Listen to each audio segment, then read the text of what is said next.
Di episode sebelumnya telah berakhir dengan Johan yang mengumumkan rencana pembangunan sistem kereta api di Kekaisaran Vernan. Namun karena Noel tidak akan membiarkan Johan bisa melakukan apapun sesuai keinginannya.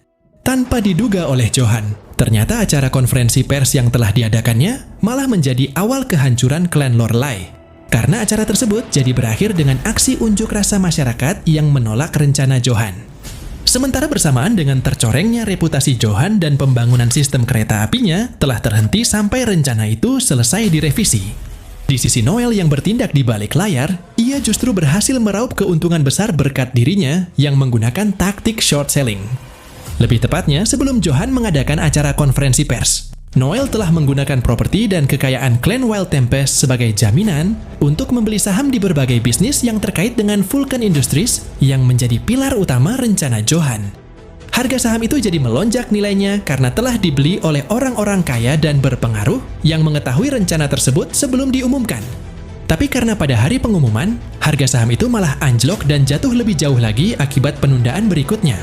Secara tidak langsung, hal itu juga telah mengakibatkan kondisi limit down selama beberapa hari setelahnya. Dijelaskan short selling adalah strategi yang sederhana, tapi sangat menguntungkan. Intinya, Noel telah meminjam saham yang harganya tinggi, lalu menjualnya dengan harga tersebut. Kemudian setelah Noel menunggu sampai harga saham turun dan harganya jadi lebih murah. Saat itulah Noel segera membeli lagi saham dalam jumlah yang sama dan langsung mengembalikan kepada pemberi pinjaman sebelum batas waktu. Lalu pada akhirnya, Noel bisa memperoleh keuntungan dari selisih antara harga jual yang tinggi dan harga beli yang rendah. Dengan menggunakan taktik short selling ini, Noel telah memperoleh laba total sebesar 350 miliar VIL, di mana itu adalah jumlah yang cukup besar untuk membiayai pembangunan 4 pesawat udara. Namun alih-alih menyimpan semuanya, ternyata Noel lebih memilih menginvestasikan 90% dari laba tersebut untuk mendukung pengembangan bisnis divisi perencanaan rel kereta api Vulcan Industries. Sebagai imbalannya, Noel akan memperoleh laba 1% setiap tahun yang jumlahnya mencapai sekitar 50 miliar VIL, dan nama Noel juga akan tercantum sebagai salah satu kontributor utama dalam komite perencanaan. Lalu ketika rel kereta api itu selesai dibangun, nantinya juga akan ada plakat peringatan di salah satu stasiun dengan nama Noel di atasnya. Dengan kejeniusannya, Noel hanya butuh beberapa hari untuk merencanakan dan berkomplot, hingga ia bisa mendapatkan kekayaan dan ketenaran yang Johan dapatkan selama bertahun-tahun. Sama seperti pepatah timur kuno yang mengatakan, seseorang tidak akan lelah jika memilih kuda yang tepat untuk perjalanannya. Maka dalam hal ini, Noel telah menjadikan Johan sebagai kuda untuk membawanya ke tempat yang ia inginkan. Namun meskipun saat ini kemenangan sudah ada di depan mata, dan Noel bisa mendapatkan kehormatan tertinggi, yaitu tempat di Regalia. Bagi Noel, meraih kemenangan tanpa bersusah payah seperti ini hanya akan memberinya kepuasan yang tak seberapa seperti halnya hidangan sampingan. Noel bertanya-tanya, apakah Johan benar-benar akan membiarkan semuanya berakhir di sini?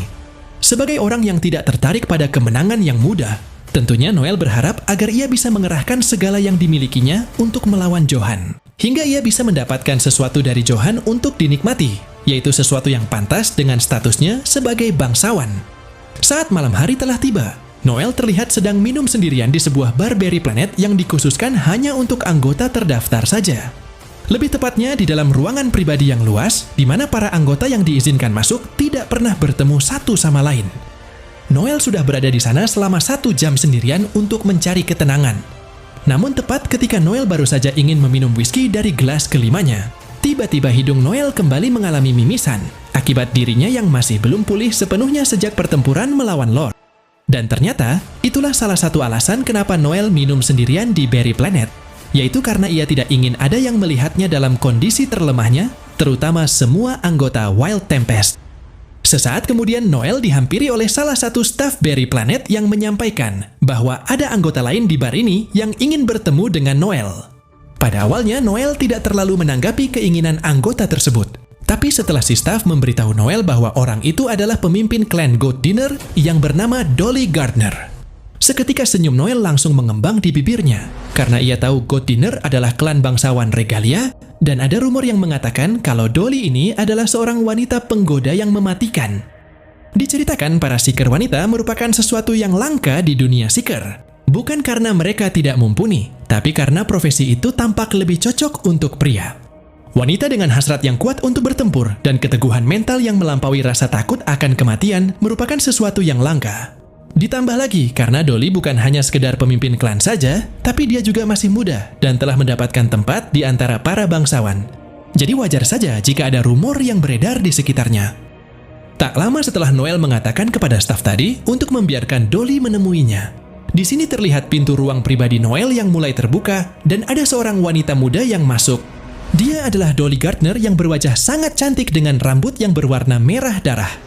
Sembari memperlihatkan senyum tipis yang tersungging di bibir merahnya, Dolly mengungkapkan ia merasa terhormat bisa bertemu dengan Noel. Lalu ketika Noel mempersilahkan Dolly untuk duduk di sebelahnya, hingga aroma manis yang tercium dari Dolly terasa menggoda hidung Noel. Saat itu Dolly juga mengatakan bahwa ia sudah lama datang ke Berry Planet sejak menjadi anggota. Tapi menurutnya Noel adalah anggota termuda yang memiliki prestasi sangat mengesankan. Namun di saat Dolly juga mengatakan bahwa ia cukup terkesan dengan Noel yang sangat rendah hati untuk seseorang yang mampu menghasilkan 350 miliar fil hanya dalam beberapa hari. Sontak Noel langsung menyipitkan matanya ketika mendengar hal itu dari Dolly. Noel tahu siapapun yang memiliki jaringan informasi yang lumayan bagus pasti akan mengetahui bahwa dirinya telah memperoleh keuntungan besar dari penjualan singkatnya. Tapi jika Dolly bisa mendapatkan angka pasti, Noel pikir dia harus lebih berhati-hati terhadap Dolly. Mendengar Dolly yang kembali mengatakan kepada Noel, "Jadi benar-benar ada ular di balik wajahmu itu ya?" Lantas Noel pun langsung membalas bertanya, "Apakah kau datang ke sini dengan harapan bahwa membanggakan jaringan informasimu akan merusak suasana hatiku? Aku akan lebih berhati-hati jika aku jadi kau. Perlu kau ingat, taringku bisa dengan mudah menusuk lehermu seperti halnya taring Johan." Dolly yang mendengarnya tidak merasa terintimidasi sedikit pun dengan perkataan Noel. Tapi sebaliknya, ia justru menyukai sikap Noel, karena itu akan membuat percakapan mereka jadi lebih mudah. Hingga sampailah ketika Dolly bergeser untuk duduk lebih dekat dengan Noel, sambil memegang bagian atas tangan Noel. Saat itulah Dolly mulai berterus terang bahwa ia ingin menawarkan kepada Noel untuk bekerja sama dalam menjatuhkan Johan dan klan Lorelai. Mendengar hal itu, Noel tidak bisa menahan tawanya dan langsung membalas berkata, "Apakah kau mengerti apa yang sedang terjadi? Sekarang aku sudah dalam posisi untuk menghancurkannya sendirian. Jadi apa untungnya bagiku jika aku bergabung denganmu?" Dolly tidak memungkiri bahwa apa yang barusan dikatakan oleh Noel mungkin memang benar. Namun meski begitu, Dolly pikir setelah Noel mendengarkan apa yang akan ia katakan selanjutnya, Noel mungkin akan mengubah pendapatnya. Dolly mengungkapkan sebenarnya Johan adalah orang Republik Rodania sekaligus pemimpin geng bandit Deep Snow yang telah mengacaukan Republik Rodania pada sekitar 10 tahun yang lalu. Dijelaskan geng Deep Snow adalah sekelompok bandit yang terdiri dari orang-orang yang sangat tangguh dan mereka telah membakar banyak kota sebelum akhirnya berhasil dihentikan. Tentara Republik Rodania sudah berusaha mengepung mereka dengan ribuan pasukan. Namun geng Deep Snow cukup kuat untuk menahan pasukan tersebut, bahkan mereka juga bisa melawan balik. Noel sendiri pernah mendengar sebuah aliansi dari beberapa klan yang sama kuatnya dengan Deep Snow telah terbentuk untuk bertempur melawan mereka. Hingga dengan menggunakan kekuatan militer gabungan itu, akhirnya Deep Snow berhasil ditaklukkan. Bagi semua orang itu adalah cerita yang sangat luar biasa dan tidak dapat dipercaya. Tapi begitu Noel mengetahui bahwa Johan adalah orang yang memimpin geng bandit tersebut, alih-alih merasa ketakutan, ternyata Noel malah tertawa saat memandangi ekspresi muram di wajah Dolly ketika dia mengungkapkan fakta ini. Sementara di saat Dolly mencoba menjelaskan kepada Noel, ia tahu hal ini sangat sulit dipercaya. Tapi, dengan cepat Noel segera mengangkat tangan untuk menghentikan Dolly melanjutkan penjelasannya, lalu Noel berkata, "Aku percaya padamu, dan aku bisa mengerti mengapa kau begitu takut pada pemimpin Deep Snow." Dolly yang mendengarnya sontak jadi kesal dengan nada bicara Noel yang secara tidak langsung telah menghinanya. Namun sebelum perbincangan itu berubah menjadi permusuhan, di sini Noel pun kembali melanjutkan perkataannya. "Aku tahu kau selalu berkata jujur sejak pertama kali datang. Aku bisa membaca ekspresi sekecil apapun, dan aku bisa melihat kebohongan begitu diucapkan. Hanya saja, masih ada satu hal yang tidak ku mengerti. Dari apa yang kau katakan padaku, sepertinya kau mempercayai informasi yang telah kau dengar tentang masa lalu Johan, dan kau melihat kekuatannya sebagai sesuatu yang mutlak.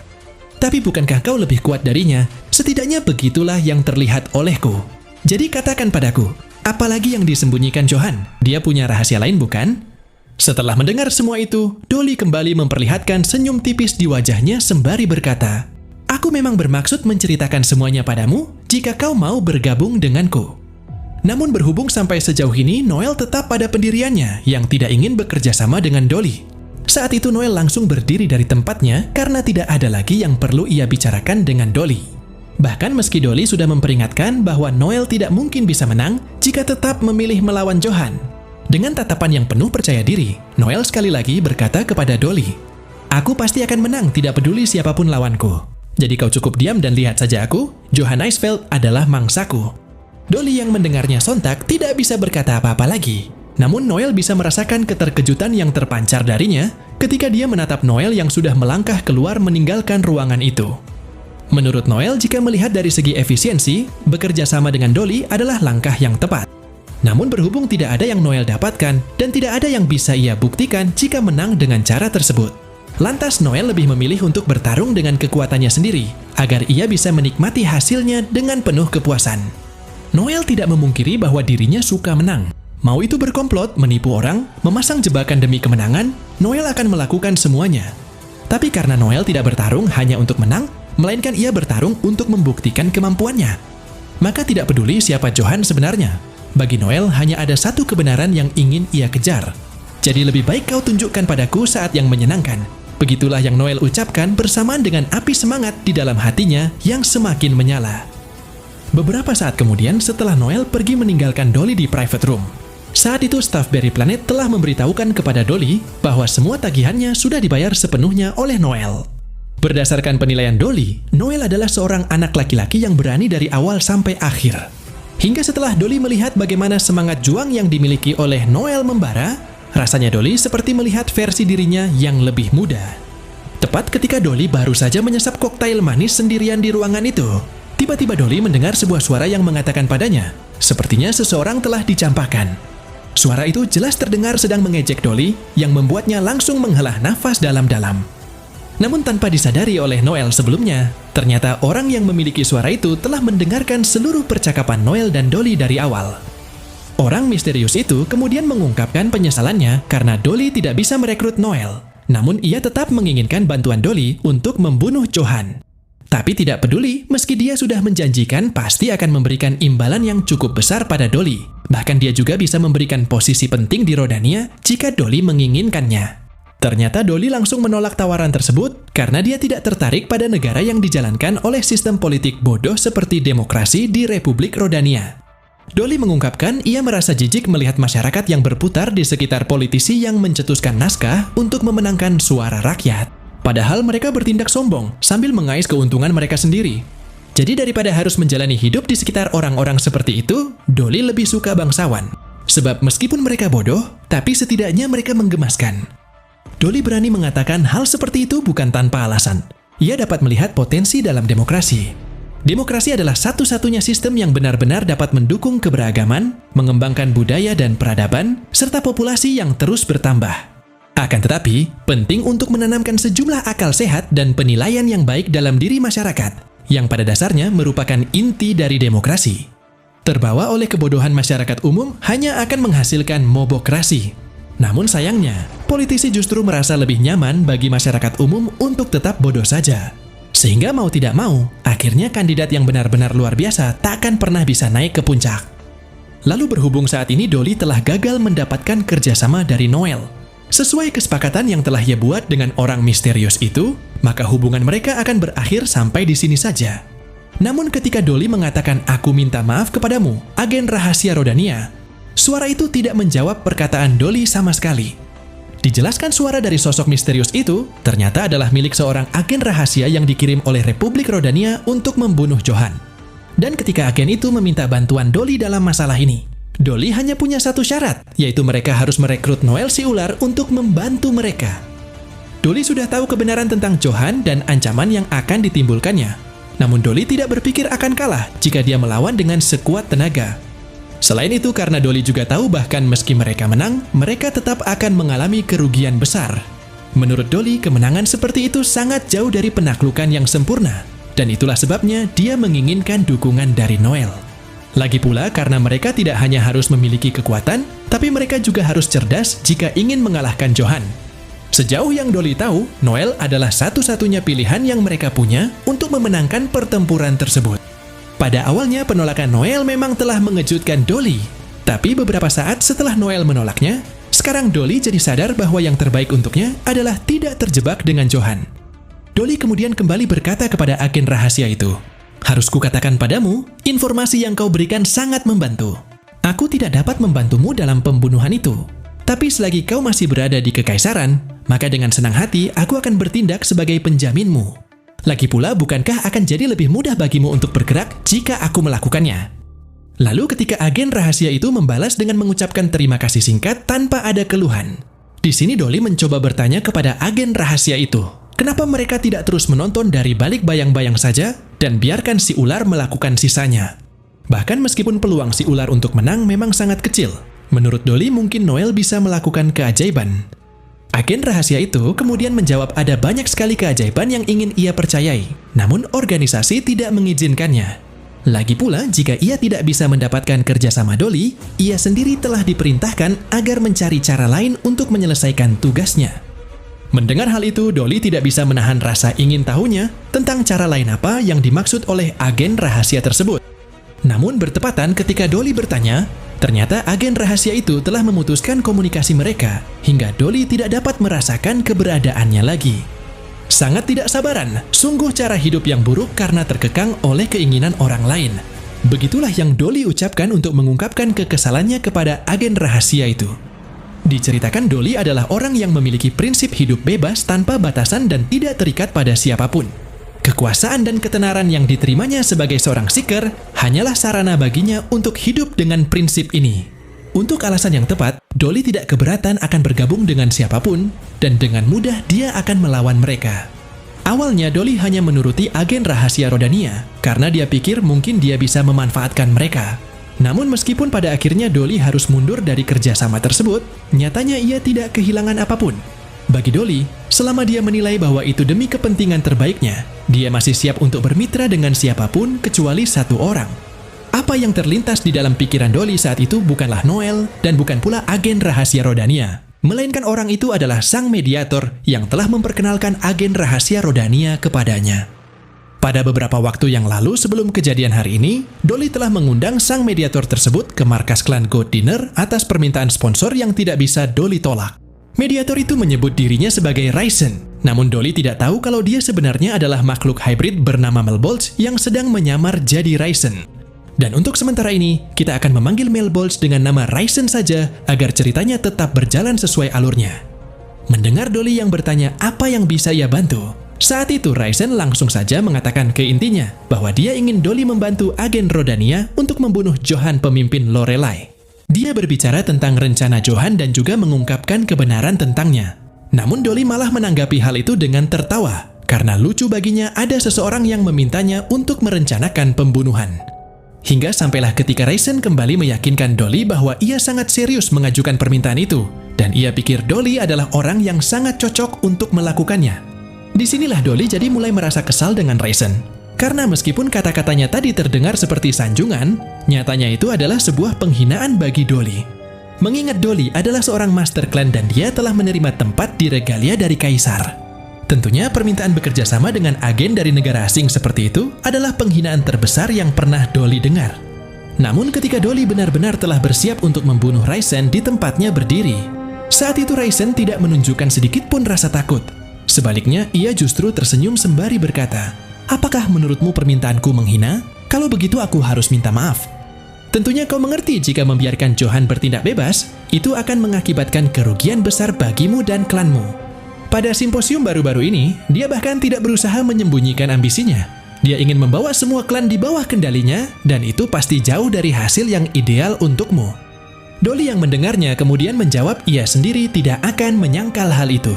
Namun tetap saja ia tidak seburuk itu sampai harus melakukan sesuatu yang bodoh seperti bekerja sama dengan mata-mata. Pada intinya mungkin saja bagi Dolly untuk menyingkirkan Johan dengan kekuatannya sendiri. Tapi karena Dolly pikir resikonya akan jauh lebih besar daripada manfaatnya, maka ia tidak akan menerima permintaan tersebut begitu saja. Dalam hal ini, Dolly tidak bermaksud ingin mengatakan bahwa dirinya akan baik-baik saja jika membiarkan semuanya seperti apa adanya. Jadi dengan asumsi bahwa semua informasi Ryzen memang benar, kalau Johan adalah ancaman mematikan yang perlu dikubur secepatnya. Dolly tahu bekerja sama dengan agen Rodania adalah pilihan yang lebih baik, namun resikonya masih tinggi. Jadi berhubung menurut Dolly, pasti ada cara yang lebih baik untuk menangani situasi ini. Saat itu Dolly pun mulai berdiri dari sofa dan mengarahkan tangannya ke vas bunga. Lalu sembari memainkan ujung jarinya mengusik bunga tersebut. Sekali lagi, Dolly berkata kepada Raisin, "Jika kau menyerahkan beberapa hal pada kebijaksanaanku, maka aku berjanji akan mendukung misi agenmu. Dengan kata lain, jika persyaratan dariku terpenuhi, maka aku tidak akan keberatan untuk berpartisipasi dalam pekerjaan itu." Sementara ketika Raisin tampak senang karena Dolly telah menerima pekerjaan itu, dan ia berencana akan memberitahu rekannya yang lain soal kesepakatan ini. Sembari Dolly yang memetik bunga dari vas dan menatap langsung ke arah Raisin, Dolly pun kembali berkata, "Ngomong-ngomong Raisin, apa kau tahu rahasia menjaga kecantikan? Yang kubenci adalah gagasan bahwa aku akan memburuk lalu menjadi tua. Rahasia untuk menjaga kecantikan adalah menghilangkan stres. Jadi itulah sebabnya, aku segera membunuh orang-orang yang tidak kusukai, karena membayangkan mereka bersenang-senang di luar sana membuatku sangat marah." Lalu bersamaan dengan bunga di tangan Dolly langsung layu menjadi kulit. Pada saat berikutnya, Dolly melanjutkan perkataannya. "Aku adalah seorang penyembuh, itulah jobku. Keahlianku memberiku kendali tertentu atas kehidupan, sehingga aku bisa memberikannya dan mengambil kehidupan itu kembali. Sejak aku menjadi malaikat tertinggi rank A, keahlianku bahkan telah memberi pengaruh terhadap kehidupan seorang bangsawan. Namun kau sekarang masih hidup, kenapa begitu Raisin?" Begitu Dolly mengucapkan pertanyaan itu, seketika senyum seringai di wajahnya tampak melengkung lebar untuk memberi peringatan kepada Raisin. Dolly telah melepaskan skillnya kepada Raisin tanpa suara atau gerakan apapun, namun ternyata tidak ada perubahan apapun terhadap Raisin. Dolly tahu Raisin pasti telah mematahkan skillnya, tapi masalahnya adalah berhubung skill Dolly sangat sulit untuk ditolak, bahkan bagi para bangsawan atau seeker rank X sekalipun. Tentunya hal itu jadi menimbulkan pertanyaan di dalam benak Dolly, siapa sebenarnya wanita yang berdiri di hadapannya saat ini? Namun tanpa mempedulikan pertanyaan Dolly tersebut, sembari Raisin yang mulai berdiri dari sofanya, Raisin pun hanya membalas berkata, "Kau menakutkan. Jika kita sudah selesai di sini, aku akan pergi." Lalu setelah Raisin mengangkat topeng ke wajahnya yang dirancang menyerupai tengkorak. Pada saat berikutnya, Melbolt yang menyamar sebagai Raisin ini langsung pamit pergi dari sana dengan mengatakan, "Aku menyukai mereka. Yang kumaksud adalah manusia. Itu saja." Nah, jadi inilah keseluruhan cerita dari video sebagai peran pendukung terburuk si juru bicara kali ini. Terima kasih buat teman-teman yang sudah nonton sampai selesai. Kira-kira akan ada keseruan apalagi setelah ini? Tetap nantikan update video lanjutannya hanya di channel Onnobe.